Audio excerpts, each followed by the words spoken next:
Hello and welcome to Money Talks. I'm Peter Switzer, and this is our goal in this very simple program, and that is we want to try and make you richer. And tonight we're going to shine the spotlight on the troubled retail sector and retail stocks as well, and ask the question, what's wrong with retail in Australia? Are there any retail stocks that are actually a contrarian buy? And are there retail stocks that, say, pay a good dividend? Joining me on the program is Julia Lee from Bell Direct, who has gone shopping for a nicely priced retail stock. Joining her is Mark Christensen, Fund Manager at the Pengana Australian Equities Income Fund. And first we'll look at the retail sector with Citi's retail equity analyst Craig Woolford. But before talking to Craig, let's just see what some of Australia's best retailers are saying about their sector. So another result, Jerry, our flat at home, great overseas. What's wrong at home? Well, there's not a lot of confidence out there at the moment. I mean, I went and talked to a couple of tradespeople this morning and they said, gee, business is quiet. And I said, oh, you blokes, I thought you'd know, what sort of trades? Oh, electrician, plumber, builder, that sort of thing. And I said, oh, I thought you'd be pretty busy. No, it's very quiet. I said, oh. So there's a thing out there at the moment where there's not a lot of confidence. It's dropped off to where it was a year ago or 2 years ago. And that's why you're going to see the Reserve Bank drop its interest rates. It won't have any choice. So what's the market for luxury cars like right now? Right now, it's not the easiest market in the world. Certainly, we've had a good few years, but certainly since mid-2018, we've seen it come off. And that's sort of been replicated in January this year. Although in the last 2 weeks of February, we have seen a change. So our market, in terms of Maserati, we've seen it drop really 20% from 17 to 18, which is a big drop in Australia. Yeah. But that's off a high base, because you had that's right. Pretty good time up until then, didn't you? Look, we can't complain. Brilliant leadership on your part, wasn't it? Absolutely. We can't complain. I mean, Maserati, we have increased sort of 600% over 5 years, so we've had significant growth. But in terms of looking at the environment that we're playing in today, it's certainly softer. Okay. So what explained the good time? Because I'm kind of searching for the link between cars and house prices that a lot of people often say. What explained, apart from your great leadership, and we always give you a tick for that. Thank you.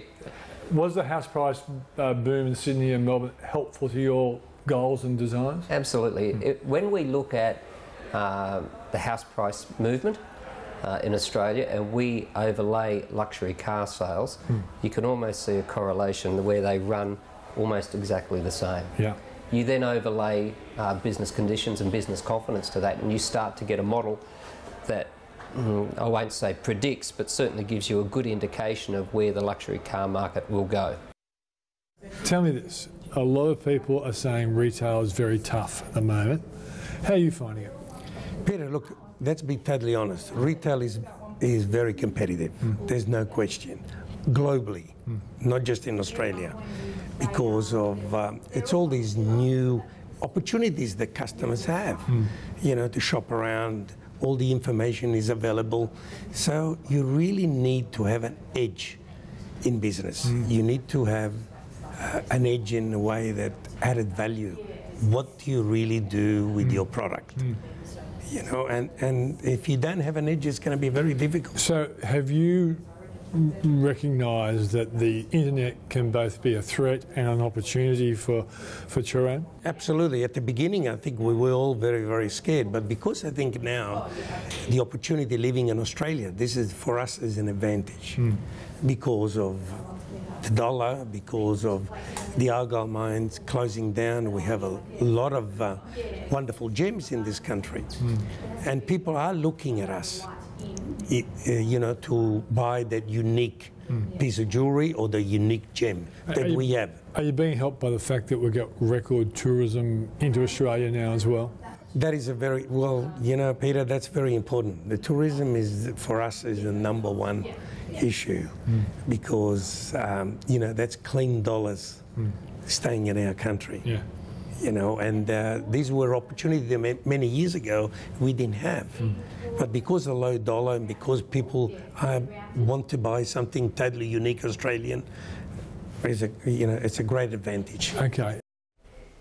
Well, joining me now is Craig Wolford, who's the retail equity analyst at Citi, and what he doesn't know about retail isn't worth knowing. So, Craig, thanks for joining us. You heard from a few blokes who know something about retail. Do you agree largely with what they're saying? Yeah, the numbers back up what Jerry and the others have said. We've seen retail spending trending at about 3% growth. You look at the last 25, 30 years, it's been over 5% growth on average. So we're below trend. What's interesting is this slowdown's taken a long time. We've seen things slowing from about August 2016 and just gradually getting worse and worse and tougher for retail. And then you look at some of the categories, you've got things like furniture, electronics are finding it a bit tougher. Is that the link that Glenn Seeley from Maserati pointed out, that house prices have a very strong link with luxury cars? For those sort of products you mentioned, they're also strongly linked to the housing sector as well, aren't they? Yeah, it's very clear cut. As much as some economists try to steer us away from it, we've seen household wealth very well correlated with overall spending. What's interesting is what you see is a broader spend by households. So as house prices went up, we spent more on furniture, we spent more on electronics, of course, but we also ate at cafes and restaurants, we bought more cars. It's broader than just the categories that might be housing related. And even now, we haven't seen the full effects of the house price slowdown in our view. What we tend to find is that the movement in housing churn, so the number of homes bought and sold each year, would lead spending changes by about 3 to 6 months. So this 6-month period could be even tougher for areas like furniture, electronics and hardware. Jerry just threw away the line that the Reserve Bank will cut by 0.5%. Do you suspect, you're not an interest rate call merchants, but given the state of retail, do you think there's a big incentive for the Reserve Bank to cut rates? No doubt it's on their minds. I think the bigger question is whether a cut in interest rates delivers savings or delivers income to households in the right way and gets spending up again. Overall, the other thing that's sometimes lost, because retailers tend to have a strong voice in the broader market, but overall consumer spending trends aren't quite as weak as those discretionary retail trends that we're seeing. I was going to ask this question.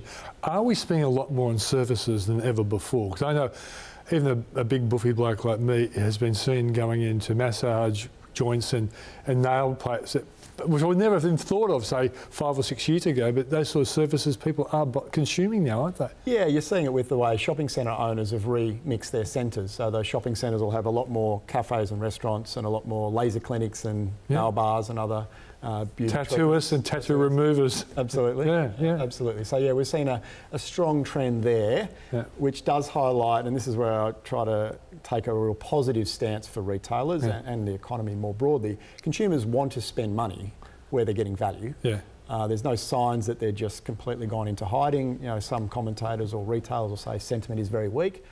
I'd say consumers are just being choiceful about where they spend money. And so it's like a structural change in retail, because you've got the online impact, you've got the Amazon impact, which Jerry says is not really affecting him whatsoever. Do you suspect he's right on that? At this point in time? I mean, right now, Amazon's impact in Australia has been less significant than feared. And that's because the range that they've got on offer and the services that they've got on offer are still ramping up. And Amazon's been very successful in a number of developed markets, so it will continue to impact retail, but it hasn't been a big bang impact that some people had thought. More broadly, online has definitely changed the way people are shopping.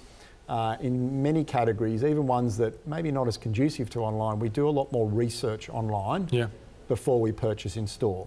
So the consumer is very informed when they're negotiating with the sales guy or girl at Harvey Norman or at JB Hi-Fi or any of the major retailers. And that, as we've talked about on the tape before, we're seeing consumers being very savvy, and that negotiation that they have with the shop assistant. And is part of the reason why the retail numbers are slightly down is that we are actually better at getting prices cut because of our research, because we know what's out there, the online competition. So you might be selling the same number of units but at lower unit price. Yeah, it also gets lost on a lot of people at times when retail spending is soft. Often the softness is pricing coming down, and that's a problem more for the retailer than it is the consumer. If the consumer's getting a better deal, great, but it doesn't mean they're going to buy 10 T-shirts instead of 8, they're only going to spend what they really see as value. So yeah, we've seen price deflation in some categories, particularly those that are more exposed to online threats. Okay, can I keep you here for the rest of the show?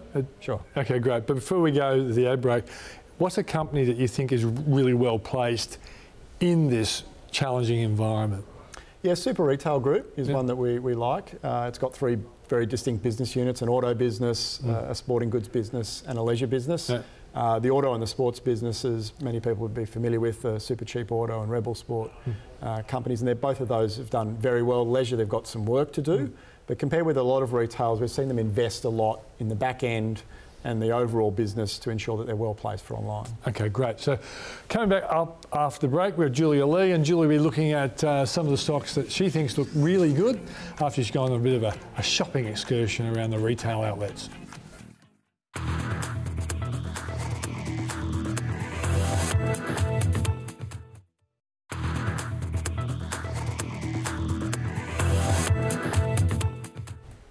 Welcome back to our retail roundtable. Well, I guess it's kind of a semi-roundtable or a retail romp. Julia Lee from Bell Direct has joined us.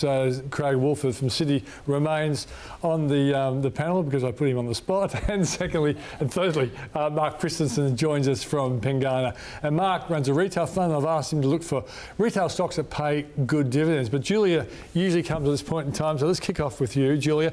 You've been researching the retail sector and you come up with a couple of stocks that you like. Yeah, I've had a look on the smaller end, so they are a little bit up the risk scale, but I thought I'd focus in on companies that might be able to resist a downturn. Okay. We've been talking about a softening domestic economy and the impacts that might have on retail, and I guess back in 2008, one of the interesting things was the lipstick effect. And at a time when a lot of the retailers were struggling because of the global financial crisis, we actually saw L'Oreal increase sales by 5.3% that year. And it's called the lipstick effect, where people were still doing it tough, but they want those little luxuries. So for women, you know, a lipstick doesn't cost a lot. And there's a stock out there called Lovisa, which is fashion jewellery. It doesn't cost a lot, and they are looking at rapid expansion. In fact, they did a trial in the US, so they are looking to roll out in the US, which of course is a massive market. So I think Lovisa... And they're purely an Australian company, are they? They are purely an Australian company. They have been trialling a few different spots, but I think we're going to see strong growth. And the magic combination for me when it comes to retail stocks is growth in terms of comparable sales together with expanding the store footprint. And if you have that combination, then generally valuations should increase over time. Okay, now we don't let Julia get away with blue moves just because she's a fine human being. Craig, have you ever run your eye over Lovisa and see whether you like that company? Yeah, it's a stock that Citi covers, and we are positive because of that international growth. And it is an interesting lens. There's not many Australian retailers that have gone offshore and, more importantly, done it successfully. But they have a very clear business model that they've successfully rolled out here in Australia, and they've moved into Europe and the US market, which is so far so good. And as Julia says, if you've got that rollout potential, despite all the move towards online, a good store rollout story is still a great investment idea. Now, Mark, I figure Livus is not a dividend-paying company at this point in time. Well, most growth stocks aren't, because dividends usually have to be paid out of profit, and most growth stocks need that capital in order to grow the business. I guess the only downside I see to Lovisa is that it's a vertically integrated model, and that can be both a positive as well as a negative. A positive when times are going well, but when things fall apart, then the risks. Julia, we have normal people watching this program, vertically integrated. Okay, I get it. I taught economics, but come on, just for explain. So they look at manufacturing, so they have the product, the sales and marketing, as well as the stores. So in the case of Billabong, that was a vertically integrated model that didn't do so well, but it's working at the moment. So Mark, I guess you haven't looked at Lovisa? No. It's not as an income stock, that's right, but we look at all companies, and look at Lovisa. We think is a very well managed company and a very well run company. It's done a great job first in the UK. I think was its first point of call offshore, and the US is in its sights for sure. The one thing we monitor with a stock like Lovisa, and that there are some other stocks where each year there's a lot of pressure, if you like, on their merchandisers to get that year's decisions right. So, for example, Melbourne Cup this year, purple's, you make a big bet, we think purple's going to be the colour this year. And if you get that wrong, it can it can hurt you for that season. But look, they've got a very experienced buying and merchandising team, and I think as they go offshore, they'll diversify that risk away. That's probably the one thing we watch with. Okay, they tell me I'm getting short of time, but I don't care. It's my show. The next stock. So, we've got the structural headwinds which are facing the industry, and I guess the big one is bricks to clicks. And bricks and mortar might be suffering, but on the flip side, if you've got a strong platform, think Amazon, well, you're seeing an increase in terms of sales, and you're able to adapt to who the customer is. So Temple & Webster. Temple & Webster? Never heard of it. Not one bricks and mortar store in Australia, only online, and it's Australia's largest online furniture store. Oh, really? Okay. Well, we'll come back. We'll go to an ad break. I'll give it to my producer. But we'll come back. We'll see if these guys actually like Temple & Webster. But it's really one from left field, isn't it? It's up 142% in the last 52 weeks. Hoo-ha, the growth is happening. Okay, coming back after the break, we'll keep these guys on set and we'll look for some more retail stocks worth investing in.